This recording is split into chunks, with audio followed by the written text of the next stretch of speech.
everyone. Happy St. Patrick's Day. I hope everybody's having a lucky day. But today, as you know, we're going to review what took place in today's wrestling. We have, of course, day 10 of the New Japan Cup with two amazing 3-round matches featuring Zack Sabre Jr. versus the Great O'Khan, and then we got Sonata versus Will Ospreay and everything else to take place. And also we got MLW Fusion. We're still dealing with what took place last time with Hammerstone, but the real question is, what does El Jefe has in store? But we also got Buddy Matthews making his debut as well, and now, as you guys know, Rok-C makes her debut here before she officially signed with WWE. We even got NXT UK with the debut of Roderick Strong versus Gallus, Wolfgang. And then we cannot forget Impact Wrestling. As you know, they're dealing with the shenanigans of it, Honor No More, and very other things taking place. So, let's get started with another episode of the Deleted Wrestle Zone.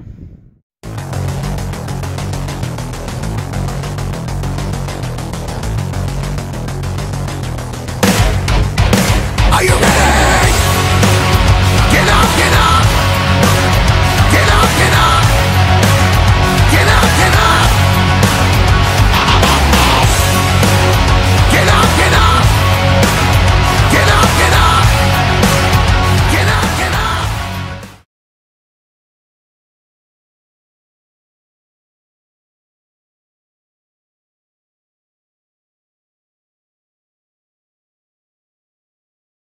Welcome everybody to Deleted Wrestle Zone, all things that is pro wrestling with AEW, NXT, New Japan Pro Wrestling, Impact Wrestling, the National Wrestling Alliance, various promotions, wrestlers, matches, and championships. I am your host, Jay right here. So, let's begin with New Japan Pro Wrestling with day 10 of the New Japan Cup. So, opening match, we have the Bullet Club that consistent of the cutest tag team, El Phantasmo and Taiji Shimori, to take on Yo and Tiger Mask. Now keep in mind, Yo and Yo are being the cutest tag team are right now, they have their sights set on the IWGP Junior Tag Team Championships. But however, in this particular match, they build up a little bit of momentum, all thanks to Phantasmo applying the sudden death, even though the boot wasn't loaded. So it looks like they're getting their confidence back.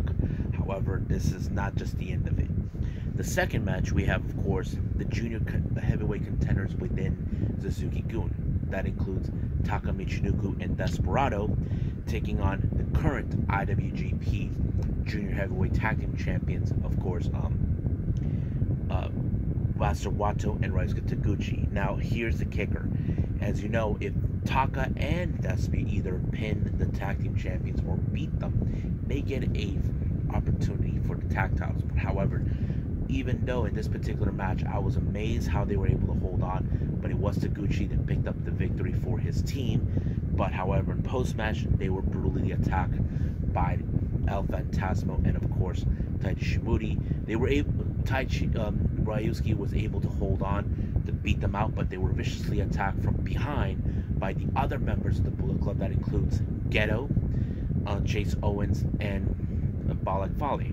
However, reinforcements arrive on their part with the arrival of Yado and the GOD. But the match was supposed to have them, the GOD versus the GOD and Yado, taking on Geto, Chase, and Fale, but they chased them back into the locker room, and of course they brought them back to the ring. The match would have gone either way, their way, but they were isolating Yado away from GOD, which is a good strategy on their part. However, it was Chase Owens that was able to pick up the victory. However, this war between GOD and Yado against the Bullet Club is far from over, but right now things are not looking good for them. But in the second half, Tangaloa made an appearance to be part of the commentary by request of Kevin Kelly, and I'll get to that in a bit. Next match we have is the United Empire, Hanare and Cobb taking on Hamna and Tanahashi. It was a pretty good match, but however, you cannot deny the power of course, of Cobb.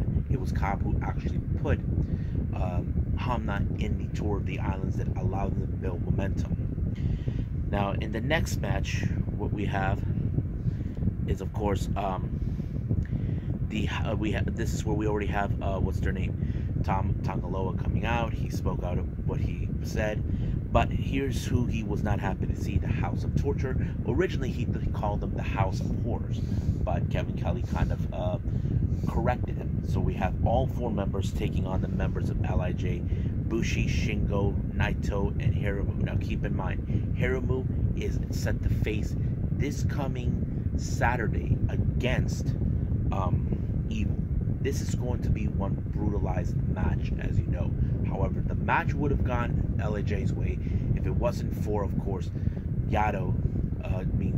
Yujiro picking their spot in order to use his stick onto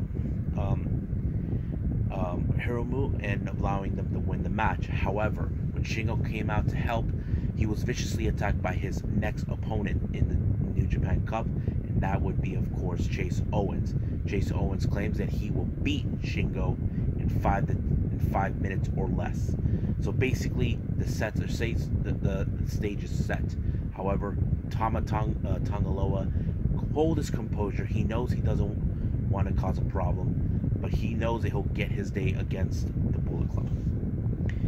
Next match, we got Suzuki-gun consisting of Doiki, Suzuki, and Taichi taking on the members of Chaos, Yoshihashi, Goto, and Okada. Now, this was a pretty good match, not to mention it, but it was, in the end, the teamwork of the current IWGP Heavyweight Tag Team Champions, Yoshihashi and Goto, that pinned Doiki for the win. This was a pretty good match to come across. Now, our next match we have, of course, is the 2 of the 3-round matches of the New Japan Cup. We have the Great-O-Khan versus, of course, Zack Sabre Jr. Man, this match was great. I have to say, there was a lot of things that could have gone different. As you know, Zack Sabre Jr. has great striking techniques, but however, when it comes to submissions, he'll find ways to find an open spot. That's exactly what he does. Now, Khan has the upper strength of his body. Basically, he can use the powerhouse, but it's not enough. So he tried to disorient the striking techniques of Zack Sabre Jr., but it wasn't enough until he tried to put a power bomb into him, until somehow Zack Sabre Jr. was able to overturn that and put into an open up in the air armbar and force Great-O-Khan to tap out. So basically, he advances, but however, his next opponent is the next one who he'll be facing in the next match between Sonata and, of course, a familiar foe. We're talking about Will Ospreay. Now, the match between Ospreay and Sonata, what a great match as well. As you know, Will Ospreay is on a mission to win back the IWGP World Heavyweight title, but the only way to do that is to get to the New Japan Cup, to reclaim it and finally get what rightfully belongs to him. But however, right now his obstacle is Sonata. But of course, he finished him off with the Stormbreaker and the Hidden Blade, and kaboom, it was over. But in post-match, he sent a direct message straight to the one man that broke his nose last year, Zack Sabre Jr., and this time he says that he will break his face. The real question is, if Will Ospreay can keep the momentum. However, what does Zack Sabre Jr. have to strategize to take down Will Ospreay? As you know, in 2018, Zack Sabre Jr. was the winner of the New Japan Cup, but can he actually win this year's? We'll see how that goes. So the stage is set for the next upcoming rounds. So I think that's pretty much it. So let's move on with MLW.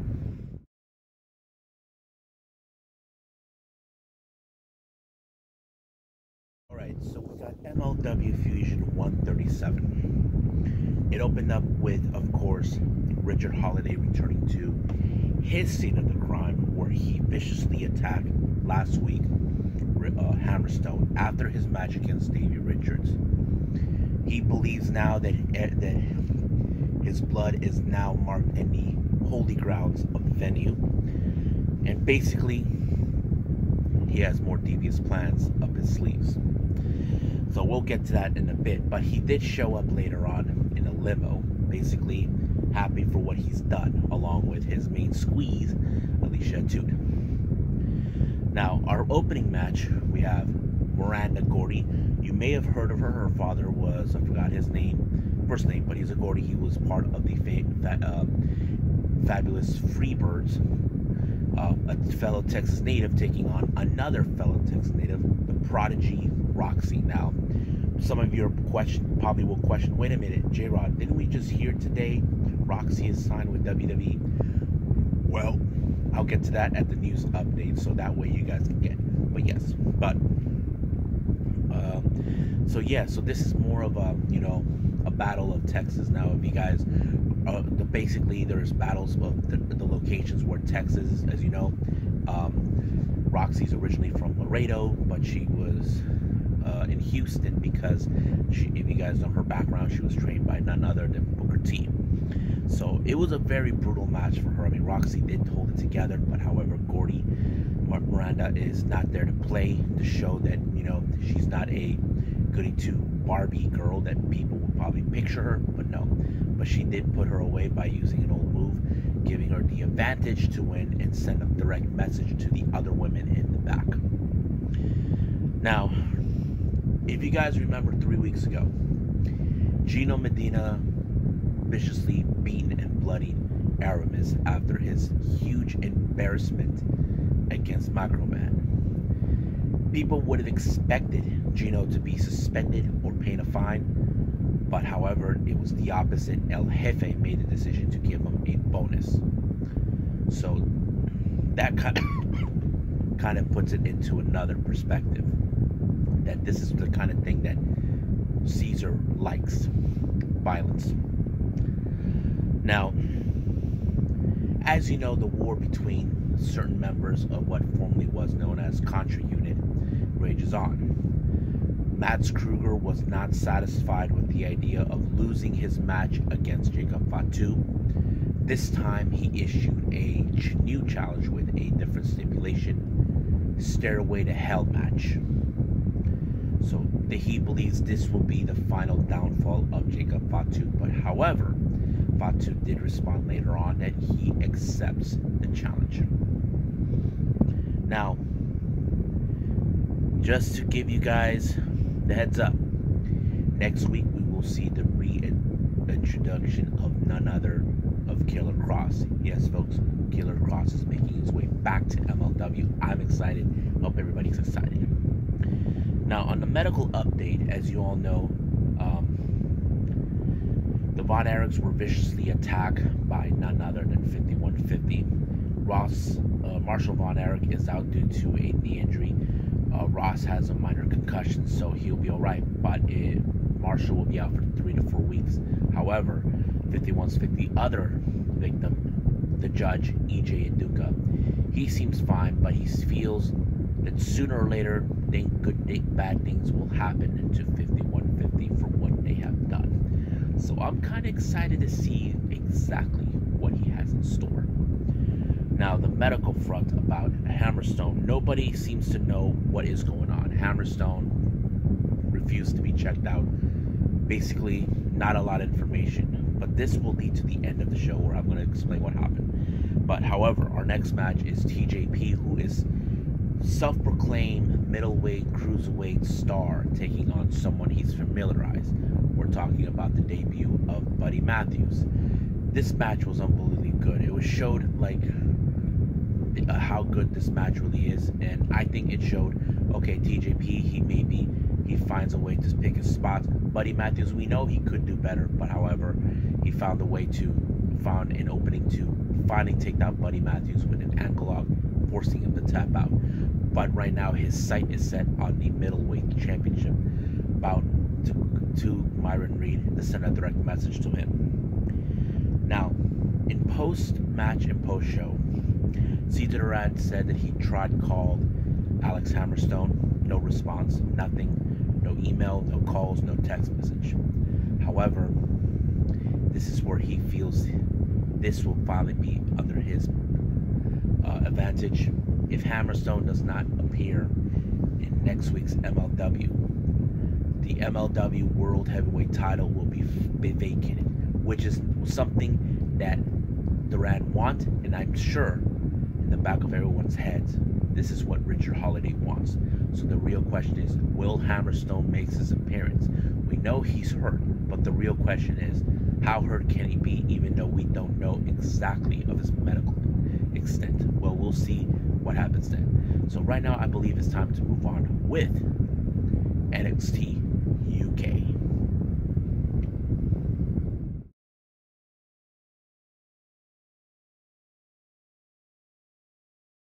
Okay, NXT UK, as you know, we have some great things taking place.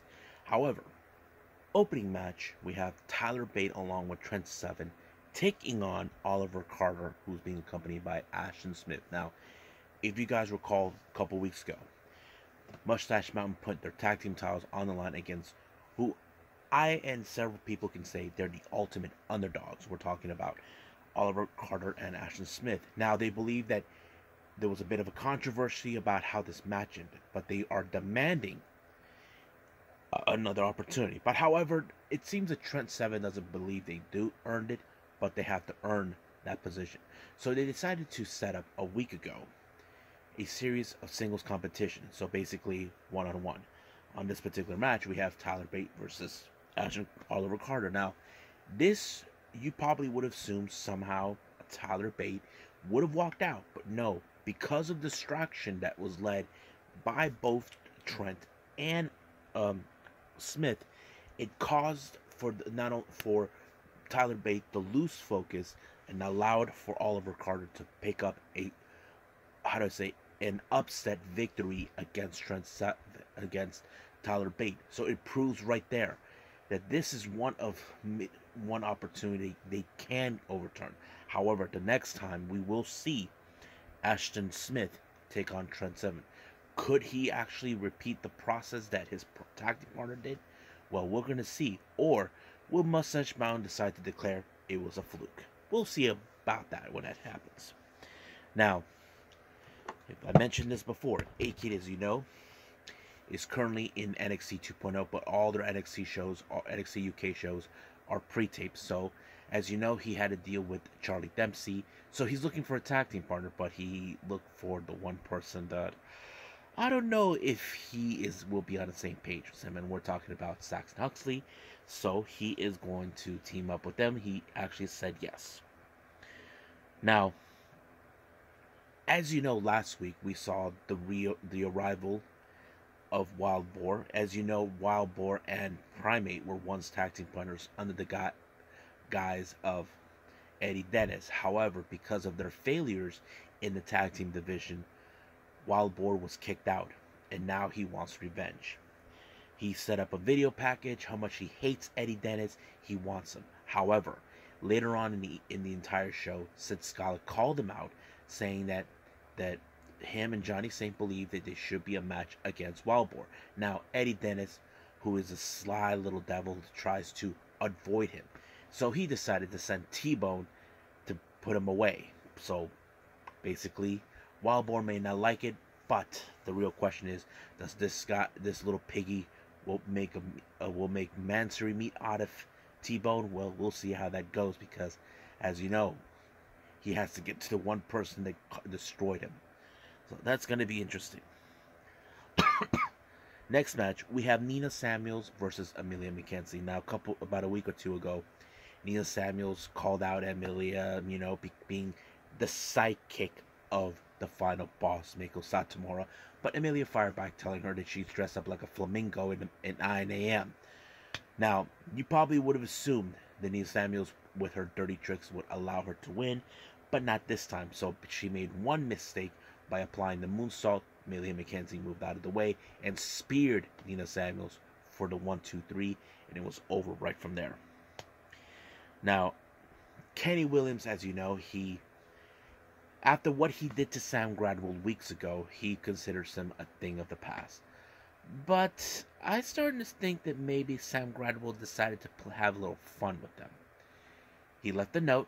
Kenny Williams thought that is a joke.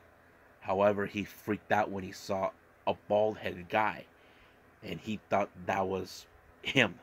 So I'm like thinking, is he playing mind games with him? Because Cockroach has a way of tries to get away with things, but I don't know. I have that distinct feeling about it. I don't know. But we'll see. Our next match, we have Aaliyah James versus Stevie Turner. However, Stevie Turner got under the skin of Aaliyah James. As you know, Aaliyah James is now on a roll to go to the top. However, Stevie Turner believes that Aaliyah will stay down below her. But this was a real test for both women. However, I was surprised how somehow Aaliyah was able to put away Stevie Turner with the roll-up, lining back and giving her the time for the pinfall 1-2-3, which was a real disappointing loss for Stevie Turner. But in no time, I do picture Aaliyah maybe getting a title opportunity in the near future. Now, earlier in the time, we saw Mark Coffey come out of Sid Gallus' office. It turns out that Mark Coffey has decided to put himself in the running for the NXT Heritage Cup. Mark Coffey, his brother Joe, shows up, congratulating him.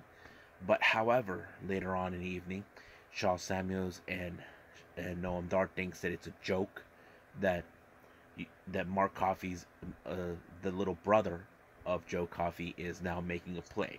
So they think they can repeat history. However, I don't know. I hardly see Mark Coffey as a singles competitor, but if he's able to pull it off, then that would be something for the Gallus boys. Now, weeks ago we saw Meiko Satomura being honored in NXT UK, but she was viciously attacked by Isla Dawn.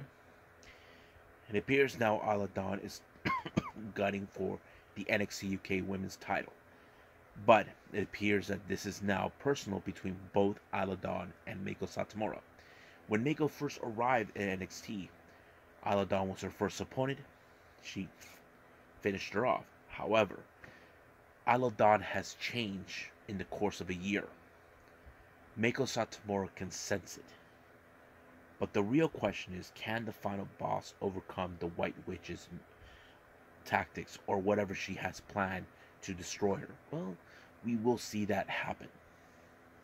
Now, our main event, we have Diamond Mine's Roderick Strong coming from NXT 2.0, taking on Gallus Wolfgang. I thought this match was good, but in a way it felt like more like a warm-up, in my opinion, from what I saw.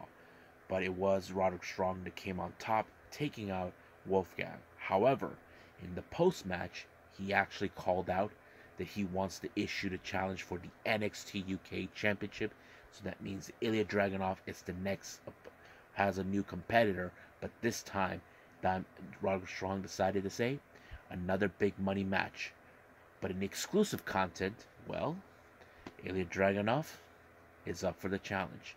So I'm excited for that.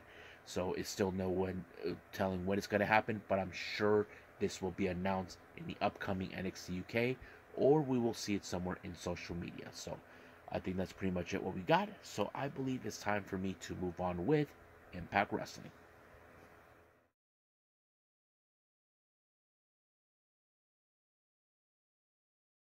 Alright, last thing I'm going to review is Impact Wrestling. It opened up with the first time ever with Bullet Club, Jay White teaming up with Chris Bay. Now keep in mind, it was Jay White that brought Chris Bay into the fold. So this is the first time these two team up as an actual Bullet Club. Now they have teamed up, but he wasn't officially with the Bullet Club yet until he deemed worthy. Now their opponents is against Jay White's former mentors, or however you want to call it, the Motor City Machine Guns. This was a very good match. I think I liked it. Like, there was some great moments, all this, but however, the ending was a bit more like you call into question. I don't know if it was a botch move. I don't know exactly. Chris Sabin had Chris Bay right where he wanted, and of course, Jay White tried to get up, but however, Bay did not move, and of course, the ref called it with the bell. So basically, it's still like, how do I say, an open question about it. So I wouldn't be surprised that if this coming Thursday on Impact, Jay White will call that match into question. So I wouldn't pass by him. Now next match, we have Steve Maclin versus Rhino. Keep in mind, last time Maclin hit Rhino with with the kendo stick. When we thought he sided with Team Impact, he was in it for himself. That's all that we have seen so far about him. So it kind of plays out where, okay, you decide to team up with them, that's fine. So to be on your own, that's fine. But the surprising moment is when Steve Macklin was able to gore Rhino, play his own move on him, and frankly, he won in that. So basically, Rhino had a very disappointing loss. Now, during Sacrifice, there was a thing that was called into question when it came to Knockouts tag team titles. It was still unclear whether what Caleb was trying to do. There were those that thought that maybe he was there to help the Inspiration, but instead it ended up being with the Influence. And I think Caleb might have pissed off, or he felt a little nervous when the Inspiration were saying sweater, water, all this stuff. I don't know. So, if I was the Inspiration, I'd find yourself your own photographer much better than Caleb. Now, Rhino was not a happy camper with the idea of course, losing to Macklin. However, he decided that it was time to bring back the promise they had. If you guys remember this, when he first arrived in Impact, their biggest goal was to go for the Impact Wrestling tag team titles. But that was put on delay thanks to Violent by Design. Now that they're done with that, now they feel it's time to move forward with this, which is something I feel like that's what they need. Now, speaking of the tag team division, as you know, during the BTI segment, the Good Brothers have demanded a rematch against Violent by Design for the tag team titles. However, the more grant them that, but the other teams, 8 teams, will be having, how do I say, a front row seat, but not to watch the match, to be active. So they were decided they're going to be a lumberjack match, and that particular match will take place the following week, which I'm excited to see. Now, that no good professional wrestler Mike Myers once again got hit. Brian Myers has his own, commentating table. He commentating with Larry D versus Bhupender Jugar. Now, as you know, Bhupender has been gaining momentum. He's currently undefeated. Larry D, he feels confident that he can put him out. But however, Raj Singh shows up, tries to motivate him. Now, keep in mind, Bhupender doesn't need him. Now, those are saying, like, Matthew Wenrold, the Drama King, said that he probably does need the guidance from a guy like him. But Bhupender has been doing good. However, he did defeated him by doing the off the springboard turnbuckle spear to Larry to win the match. However, post-match, all of a sudden, here comes W. Morrissey. Brian Myers ran to the hills, but unfortunately for Raj Singh, he actually ended up being on the wrong side of the table, but he should know better not to be around his path. Now, as you know, recently Mike Bailey has somehow made a new friend with Ace Austin. Ace Austin is now on the gun for the X Division title, so basically we know where that could lead. However, I don't think Mike Bailey's too concerned. He'll be okay, but yeah. Now, Honor No More once again are going with the little propaganda saying that Impact Wrestling is corrupted, that it needs to be, that it's been played out. But however, they were interrupted by Alicia Edwards, who refuses to side with Honor No More because she has faith in Impact Wrestling. They're trying to keep the door open for her, but she is not giving up that easy. But I don't think Honor No More believes that she's making the wrong choice. Even Maria Kanellis mentioned it during commentary in the main event. Now, the champ talent, we have Giselle Shaw versus Lady Frost versus Deonna Purrazzo, who is the current champ. I have to say the match was pretty good because it showed a lot of character, because Deonna was not afraid to put out. But the real thing is, who would have walked out? I mean, there were some great moments. I mean, Deonna had Giselle in the Fuji armbar, while Lady Frost put her in some sort of leg lock. It was pretty good. But, however, it was in fact Deonna Purrazzo that won the match by pinning Lady Frost. But, you know, I would love to see Deonna Purrazzo and Giselle Shaw in the face. Now, however, I think Renwall should be more careful what he does, because in the way I see it, he supports Deonna, but when it comes to Giselle, she's a lot different. I don't know, I've always feel like they're almost similar in every way, but I would love to see that. Now, during an interview, Josh Alexander was asked, is he worried about right now with this whole thing with Matt Taven not focusing? Now, here's what is going on. Josh Alexander is not worried about Moose. He knows that his name is already on the dotted line, but Moose is not. But he knows he has to deal with Honor No More no matter what. So basically he knows, got to get that out of the way. I'll get my hands on Moose. That's how it goes. Now, Jonah ended up in a quick squash match against Zicky Dice. You probably can guess it. He put him in the tsunami. But however, right in the end of the match, post-match, PCO lives and he acts like he's seeing a ghost. So basically, it was more like he doesn't know what to make of it. PCO took out even the security team, for Christ's sakes, and Jonah just ran for the hills.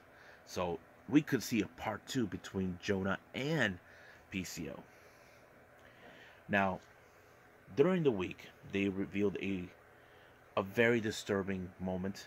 Mickie James was doing her concert, was attacked by Tasha Steelz. Now, Tasha Steelz would have just let it go, you know, happy knowing that she's finally the champion. But however, as you know, when it comes to these type of things, when the challenger wins the title, there is the rematch clause which, how do I say this? Mickie James does get another shot, and I don't think Tasha Steelz wants that. However, during an interview, it's already been decided they're going to have their match, but Chelsea Green is concerned over the fact that Savannah Evans is there. But Mickie James is more concerned about Chelsea. If you guys remember what happened to her wrist, she'd hurt herself in the hands of Deonna Purrazzo. But Mickie James felt that she wants her to be healthier because they could face off in the near future. So she feels that if she doesn't take care of this, she will never forgive herself. And I think that's what happened. So the match between Tasha Steelz and Mickie James for the title will be in a street fight, which is going to be very, very interesting. Now, our next match we have is Masha Slamovich taking on Aerie. You can guess Masha won. You know, it was easy. Now, Zicky Dice, as you know, he's been on a losing curve ever since he was cut by Brian Myers. He said he's going back to school. Yeah, a wrestling school. But apparently, I don't know if he's going to go for the Swingers Dungeon, his own wrestling school. I don't know what to make of it, but it was so funny. Once they stopped it, the commentators are like, I don't want to talk about it. No. I thought it was great. Now, our main event, we have Matt Taven versus Josh Alexander. What a hell of a match. Now, Maria Kanellis thinks that, you know, Josh Alexander is not being focused. He's focusing on too many things. But I can tell he was focused. Exactly what he wants. Take care of Taven. That's pretty much it. Now, he tried many times to put the Seymour Spike in play, but it took him a bit of a while until finally Josh Alexander finally applied it, and he pinned him for the 1, 2, 3. It was over. However, during this entire show, the Moore gave him Moose time. However, he had till the end of the night to deliver the contract.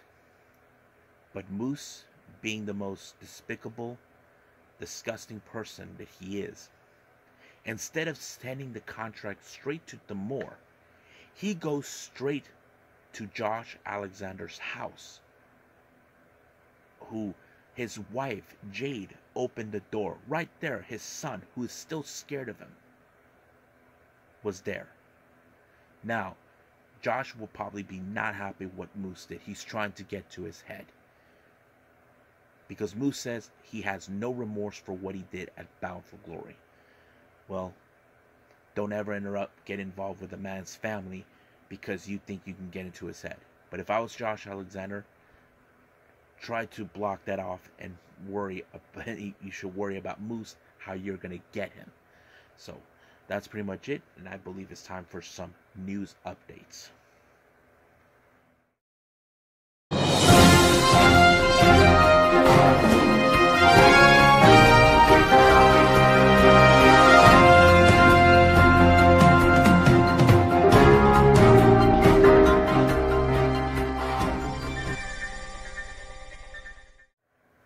Alright, so we are here for some news updates. As you know, WWE has now have new recruits, and they just reported it to the PC, the Performance Center, or as we call it, the PC. Amongst them is, of course, Rok-C, who we know that she been at the tryout not too long ago. This was one of her dreams come true, and of course we know she will do good, but I know there are fans out there that will be concerned because the way the direction WWE goes, but she's not the only one in the same class with her. With her we have Bianca Corelli, who is the daughter of Anthony Corelli, better known as Antonio Santino Morella. If you guys remember him, the Italian, we all knew that this was going to happen. I did not expect them. They were going to be in the same class, and there's others there too, but we'll see what happens. I have a feeling Rok-C would do good in NXT, but I don't know for sure if they will ever move, like how they would put her if they decide to move her in the main roster. A friend of mine recently put this on his social media. Like, why bother these people go to WWE? We all know certain things don't go exactly to plan. And of course, we talked about why are they taking independent wrestlers? Well, maybe they will take only those who are of value to them. Like Rok-C is one of them. And not to mention, Rok-C was trained by Booker T at the Reality of Wrestling. So that's the reason why. Now, this next and final update, this is part of Bloodsport 8. One of the matches has been announced for it. We have Speedball Mike Bailey will be facing against the Young Lion, Yuya Uemura. I'm excited for this match. This is going to be one hell of a match. So I'm looking forward to it. If you guys haven't checked it out, do it so, because we're getting close to WrestleMania week, and it's going to be a slobber knocker of a week for everyone. So I think that's pretty much it. So it's time for me to call it a day. Well, I hope everybody enjoys this episode, me reviewing what took place. Coming up, I'll be doing a episode with just 2 reviews. One featuring Choco Pro 210 that features 2 tag team matches. One of them was originally supposed to be a 3-way, but it was told it now transformed into a tag team. So I'm looking forward to that. And then, of course, we're going to review a past event by GLEAT. I think this one is version 2, I believe. So it's going to be good. I can't wait to review. And then later I will do another review with maybe 3 or 4 reviews.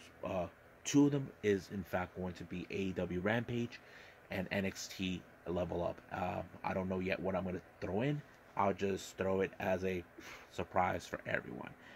But for now, I'll see you guys in the next DWZ time. Same DWZ channel. I must bid all of you adieu.